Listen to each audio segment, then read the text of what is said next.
Bien, il y avait un commentaire sur notre précédente intervention, quelqu'un qui avait marqué la taqia. Le Coran permet qu'on puisse mentir à des mécréants. J'ai pas tout compris. Alors, je ne sais pas si la personne réagissait d'une façon positive ou négative. C'est par rapport à Si ce elle qui te a faisait été passer dit. pour un menteur pour moi Voilà. qui n'y connais rien, je sais Voilà. pas. Donc par rapport à ce qui a été dit, donc il peut réécouter, vérifier un peu ce que qui a j'ai été dit, voilà. Et s'il y a des choses sur ce qu'on a échangé, il a qu'à dire, voilà. Très clairement dans son commentaire, À cet ouais. endroit, vous avez dit ça, ça. Où il y a erreur, mais c'est Ou- déjà pas mensonge parce que je te Alors, connais. T'es pas Ou du si style. c'est général. Alors c'est quoi la taqiyya? La taqiyya, déjà elle existe, elle est plus pratiquée par les chiites, c'est un autre courant avec un T à la fin, Oui. que par les sunnites. Et justement, j'ai cherché par rapport à ça, il y a quelques versets du Coran qui parlent de ça. Mais c'est quoi la condition? La condition, quand il y a un danger de mort. C'est-à-dire, le Coran vous permet de ne pas dire la vérité, enfin de mentir à celui qui va vous assassiner pour épargner votre vie. Voilà. C'est juste ça. C'est juste ça. Il y a une histoire dans le temps du prophète parce qu'on martyrisait les nouveaux musulmans, surtout les faibles, ceux qui n'avaient pas de famille, etc. Un qui s'appelle Ammar, on l'a tellement martyrisé qu'à la fin, on nous disait, dis qu'il n'y a pas de Dieu. Mais dis-le, vas-y. Ouais. Voilà, dis-le. Et il était hors de lui, il l'a dit. Il s'est rendu compte après, donc il est parti en pleurant chez le prophète. Il a, voilà, j'ai Renié Dieu. Enfin, renié, etc., etc. Et le prophète, qu'est-ce qu'il lui dit? Il dit la prochaine fois, s'ils reviennent, tu dis la même chose. C'est-à-dire, du moment qu'on a notre cœur qui est apaisé, ce que tu peux dire pour sauver ta vie, je dis bien pour sauver ta vie, voilà, parce que le mensonge, il est interdit. Voilà, faut le rappeler, l'islam interdit le mensonge. Mais face à Donc- des abrutis ou des drogués ou des alcooliques, Non, mais ça peut être... Non, dans le temps, on parlait même pas de ça. Il n'y avait pas de drogués, il y avait pas. C'était des chefs de tribu, chefs d'État, chefs. oui, pour sauver Voilà. sa peau. Oui. Voilà. C'était- Mais bon, je transpose maintenant face à quelqu'un qui est drogué qui va me dire renie ton Voilà. Dieu.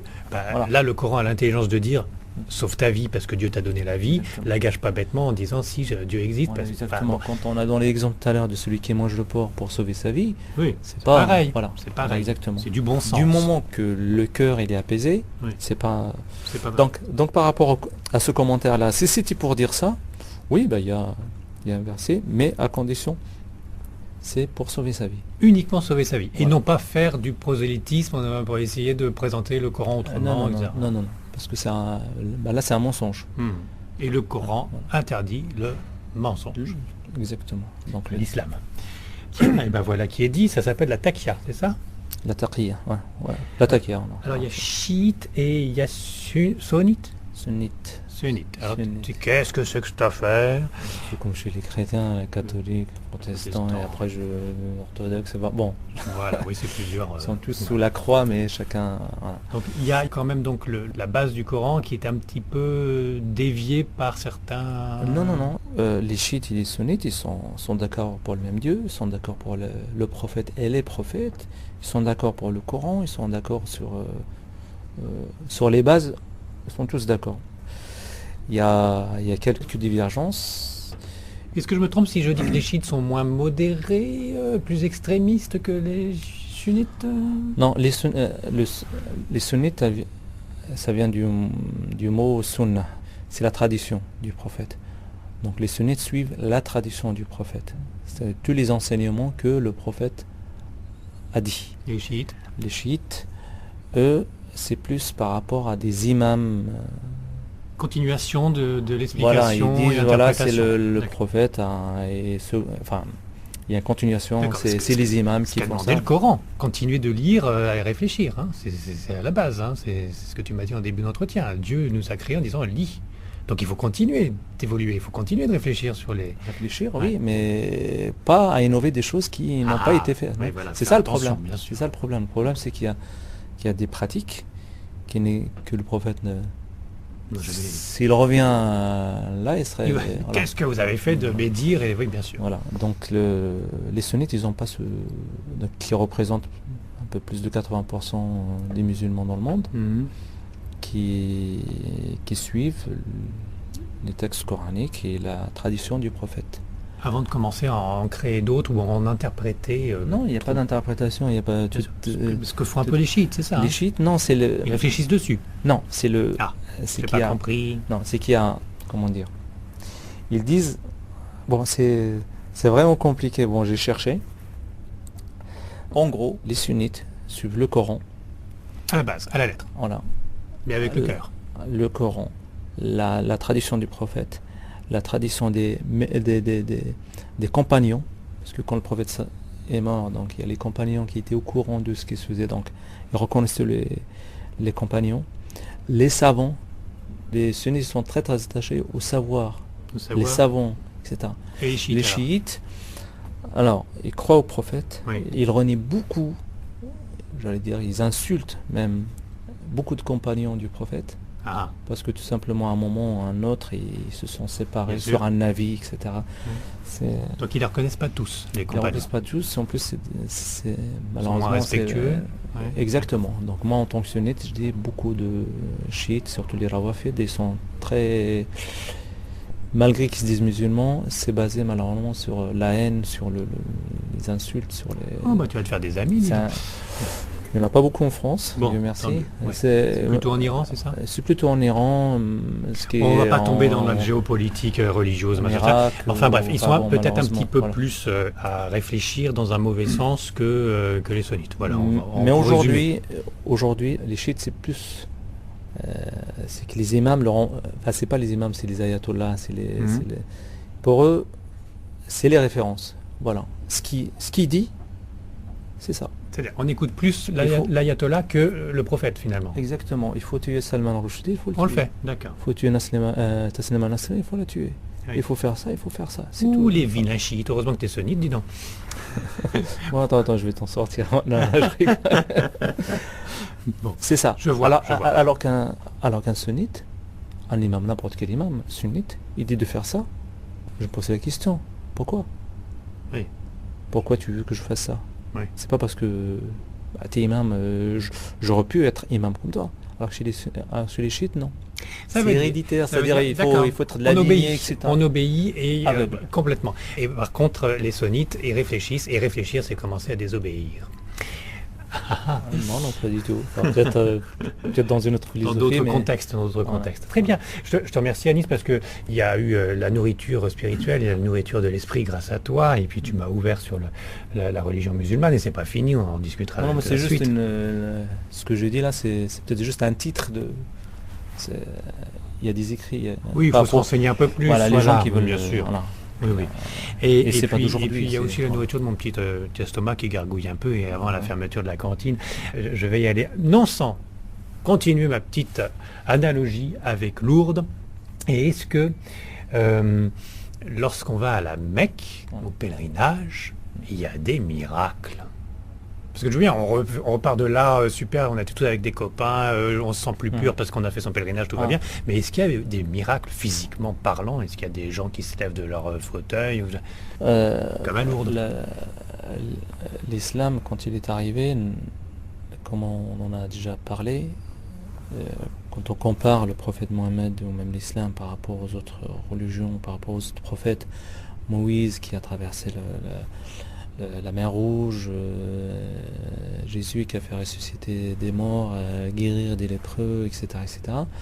Le miracle de l'islam, c'était le Coran en langue arabe. Vous allez me dire, bon, en langue arabe, c'est ça le miracle. Parce que chaque miracle, quand il venait, c'est pour, j'allais dire, contrer, enfin, du moins, pour montrer qu'il est plus fort. Oui. Moïse qui a traversé la mer Rouge, qui a transformé des cordes en serpents, etc., parce qu'il y avait beaucoup de magie. Et dans le temps de Jésus, on avait besoin de la médecine, donc il est venu avec quelque chose. Et chez les Arabes, c'était l'éloquence, c'était la poésie, vous savez que les meilleurs poèmes qu'on utilise aujourd'hui, c'est les poèmes d'avant l'islam. Voilà. Donc il est venu avec quelque chose de plus fort. D'accord, mais pour le pèlerinage à la Mecque, présentement, oui, dans oui, ce oui, siècle. oui. Non, mais je reviens. Tout ce Là, qui on est est en train de miracle. tourner autour de la Non, Kaaba, non. là. Voilà, donc on n'a pas fait le 7e tour, donc là ça va venir.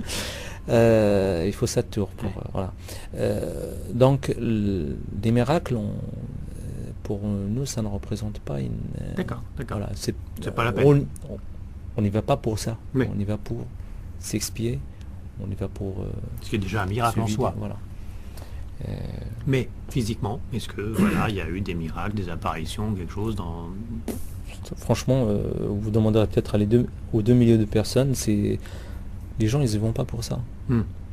C'est pas pour ça, c'est pas pour aller D'accord, mais voir. ça n'empêche pas, même si on n'y va pas pour ça. Oui, peut-être, il y a certainement des miracles, ça on les croit bien sûr.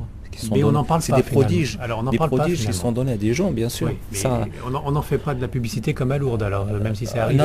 non, pas du tout. On garde ça secret. Voilà. Non, c'est pas secret, c'est que. Mais c'est qu'il n'y en a pas alors.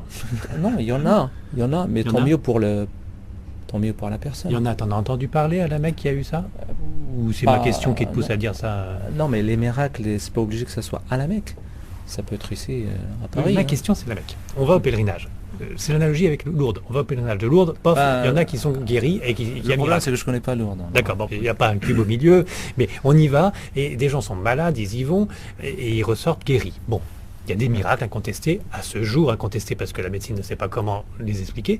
Mais bon, voilà, est-ce que, pareil, le fait de se réunir dans un lieu hautement chargé spirituellement, est-ce que ça fait le même principe à la Mecque, et est-ce qu'il y a des gens qui vont mieux, qui revoient c'est dans ce sens-là.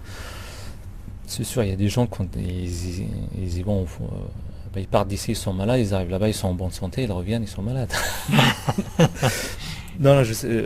Bon, là, il n'y a pas de communication là-dessus. Franchement, enfin, ça m'a. Toi, t'as pas vu le moindre paralysé qui se lève ou quelqu'un qui a un œil qui repousse ou Non, c'est pas la vocation du pèlerinage. Non, je comprends bien, mais néanmoins, ça peut arriver aussi en plus. Ça peut arriver, bien sûr, ça peut arriver. D'accord. On ne prend pas le cri sur les toits non plus, parce que c'est pas le principe. D'accord. C'est pas le principe du tout. Oui, ce qui est une bonne chose aussi, parce que s'il y a cadeau de Dieu, miracle par Dieu, c'est peut-être pas la peine non plus de le crier sur les doigts. Le cadeau de Dieu, c'est de se faire pardonner les péchés et avoir une vie paisible. Et voilà, c'est pour ça que les gens ils y vont. Et je préfère me faire pardonner les péchés que m'élever de quelques centimètres. Voilà. Oui. Bon. Mais tu as des péchés en toi. Toi, Anis, tu es pécheur. Je te crois pas. Tout le monde a des péchés. Hein. Ah ouais? On pêche tous les jours. Hein. Ça peut être une parole, ça peut être un regard, ça peut être un geste, ça peut être une pensée, ça peut être voilà, des péchés. Et là, principe des pèlerinages. Et même comment dire, c'est-à-dire quand je dis péché, ça veut dire que je suis dans le négatif et je veux être au zéro. C'est ça. Et il y en a qui sont un peu plus au-dessus du zéro, ils se sentent pécheurs parce que ils veulent aller au-dessus du zéro, plus haut. Non. Ah oui, il faut s'élever toujours et encore. Ouais. Et qu'est-ce qu'on fait dans ce pèlerinage pendant 5 jours? On tourne pas 7 fois autour de la Kaaba. En fait, il y a des rites. Non, il y a des rites qu'il faut accomplir.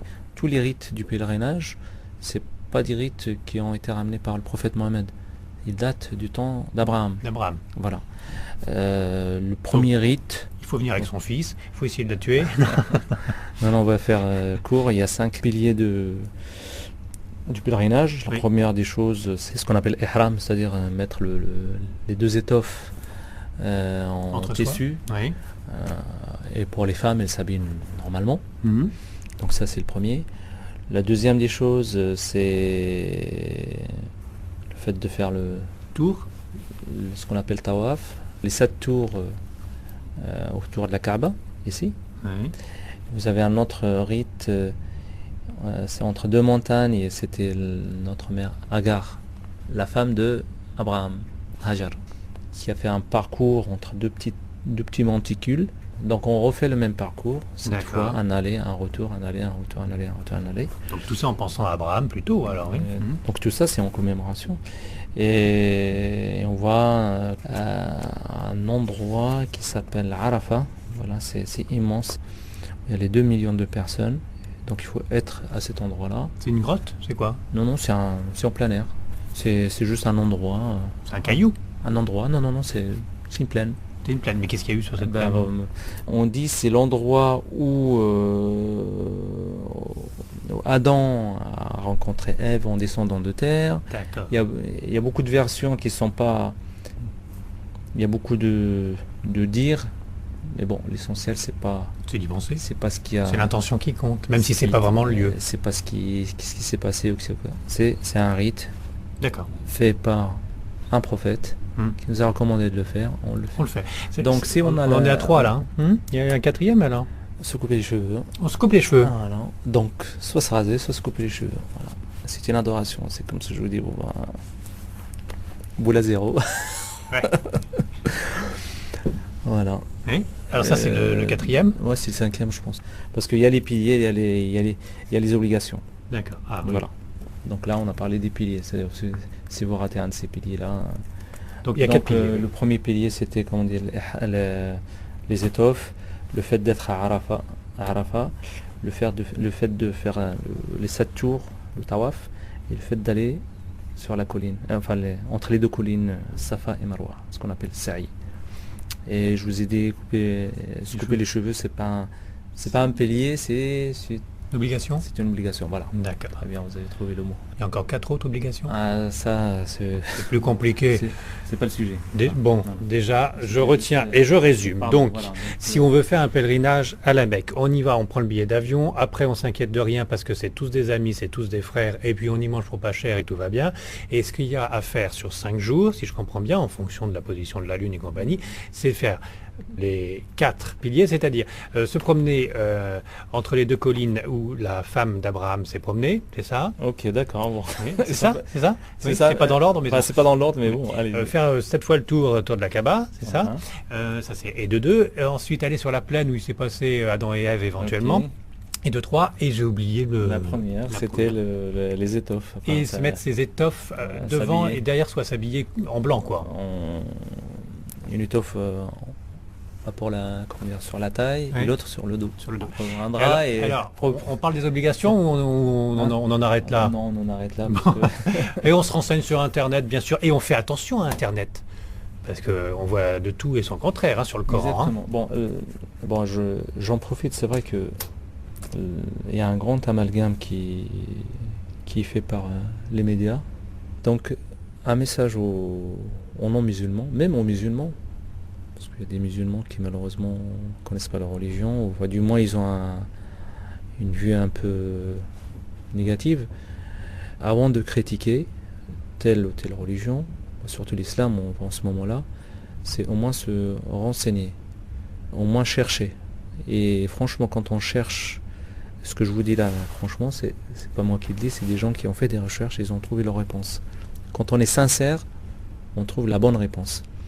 Et quand on n'est pas sincère, on va prendre le Coran, on va le lire d'une manière pas très objective, mais celui qui le lit vraiment sincèrement, il trouvera ce qu'il... Pour s'élever, il progressera forcément. Ce qu'il veut. Sur Internet, il y a un site en particulier que tu conseillerais?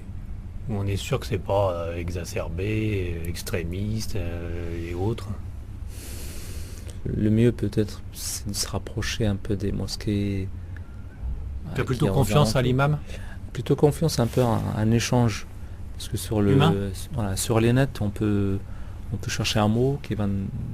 Ouais. Et sur Internet, il n'y a pas un site qui reprend correctement les dires du prophète?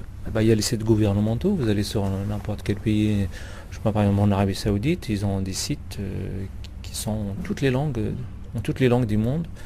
Que ce soit le Coran, la Sunna, il y a même des questions-réponses. Et on peut même poser des questions à des savants là-bas sur place qui répondent. Je ne conseille pas de poser des questions qui sont liées à la vie française. C'est ce qu'on appelle la fatwa.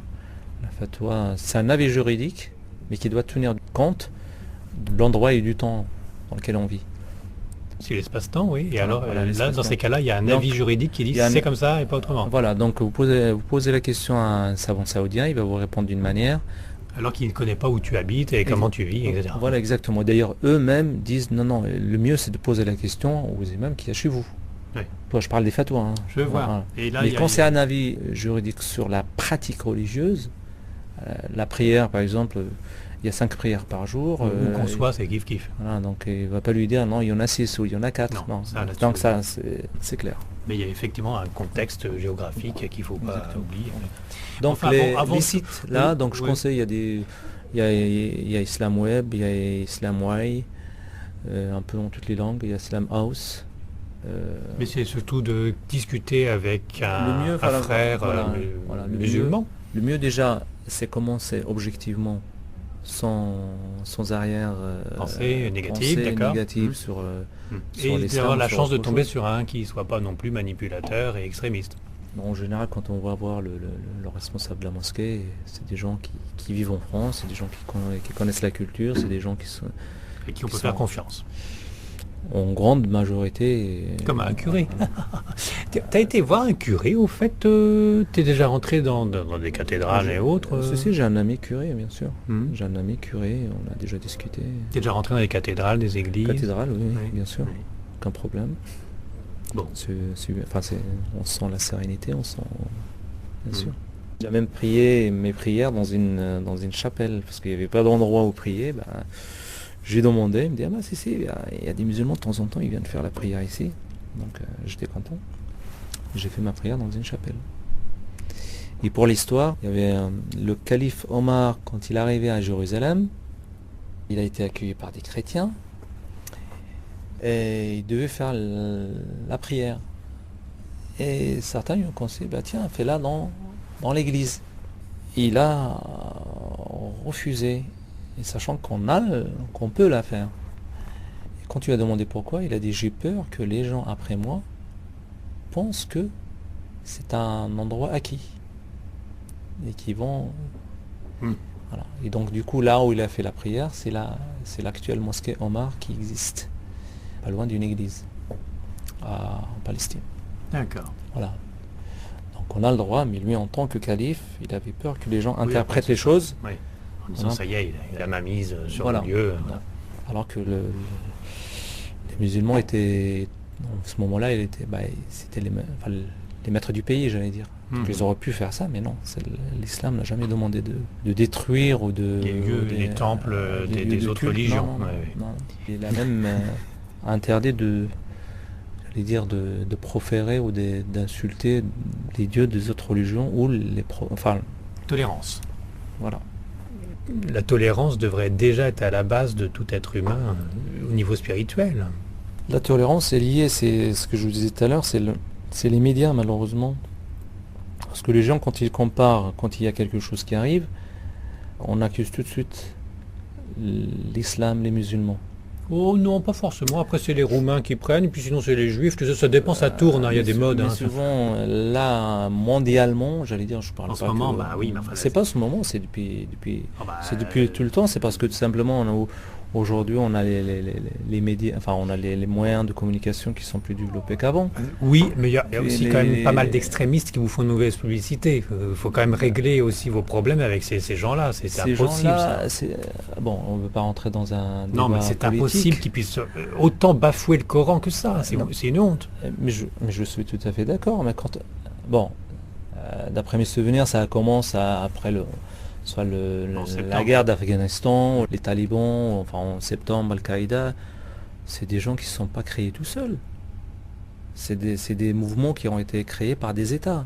Oui, c'est une histoire de pouvoir, voilà. Bon, bien sûr. Des États et des pays occidentaux. Mais de tout temps, le Coran, Mahomet, a voulu lier sa religion au pouvoir. Jésus s'est mis de côté en disant non, mais rendez à César ce qu'il y a à César, moi je m'occupe pas des histoires de gouvernement ni de pouvoir. Tandis que Mahomet, il a fait l'inverse. La religion, il l'a mis, sa religion, sa doctrine, il l'a mis aussi au profit du pouvoir. Alors, parce que pour vous, un pouvoir juste et un pouvoir injuste, c'est pareil. Je préfère vivre sous un pouvoir juste qu'un pouvoir injuste. Oui, C'est mais ça la tu différence. l'as dit toi-même, la fatwa elle se distingue en fonction de l'endroit où on se situe. Donc un pouvoir est-il juste mondialement parlant? Non, la fatwa, je parle pas parce que la justice, elle est valable pour n'importe qui, n'importe où. Et une fatwa, moi je pose une fatwa, est-ce que j'ai le droit de manger ou de boire, de m'habiller de telle façon?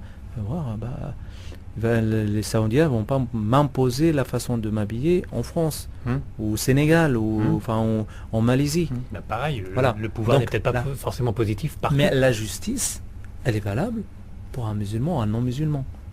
Donc vous savez bien que les musulmans, quand ils ont pris le pouvoir en Espagne, c'était les juifs, les chrétiens, les musulmans, d'ailleurs les juifs le reconnaissent, la période, la meilleure cool. période, la plus cool, la meilleure période, c'est quand il y avait le pouvoir musulman en Espagne.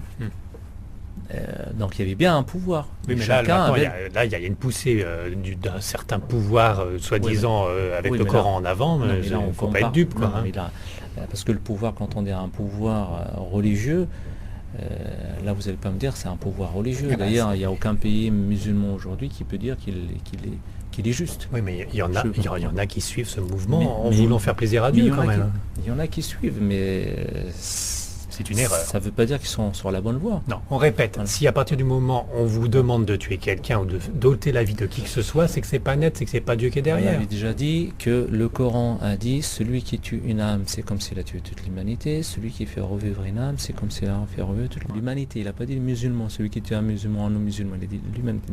Alors, s'il donne, s'il donne une telle importance à un animal, comme quoi il faut être miséricordieux avec lui, alors qu'en pensez-vous De l'être humain. Voilà. Et d'ailleurs, un hadith qui dit un humain, le sang d'un humain, il est plus cher que la Kaaba. C'est-à-dire, vous allez détruire la Kaaba, c'est moins grave que de tuer un humain. Ça, c'est pas moi qui le dis. Vous pouvez.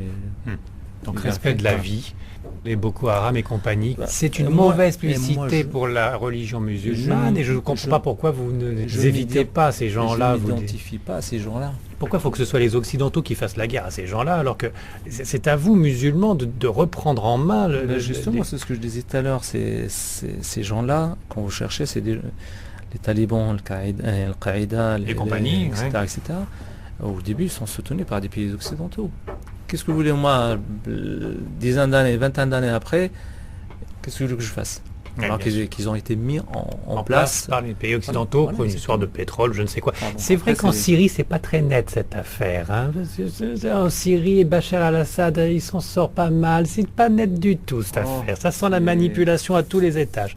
Bon, allez, on va pas tomber là-dedans. On va rester élevé et penser à un pèlerinage chacun, se retrouver soi-même et se retrouver entre être de bonne volonté, où que ce soit. Merci de cette discussion, Anis, merci infiniment. Et puis, la prochaine fois, on parlera d'un livre que j'ai trouvé par terre, Djinn et démons, selon le Coran et la Sunna, Si c'est un livre, je te laisse. de Messaoud Messaoud. Benjenoun. Et c'est vrai qu'on avait un petit peu parlé de ces djinns, de ces démons, mais on essaiera d'approfondir. Mais je pense que c'est pas trop ton truc. Hein, mais bon, on se reverra de toute façon, même si on parle pas de ce livre-là. Mais c'est bizarre que je l'ai trouvé par terre, donc je l'ai pris, bien entendu. Il n'y a pas de hasard. Il n'y a pas de hasard, et peut-être qu'il faudrait que ce soit toi qui le lise, en le maniant avec précaution parce qu'il est un peu sale. À la prochaine tout à fois. fait, c'est À la prochaine d'accord. fois, Anis, alors. Inch'Allah. Inch'Allah ta'ala. Alors, Inch'Allah, ça je peux le dire, mais après je sais plus. Inch'Allah. Inch'Allah. Inch'Allah. La prochaine fois.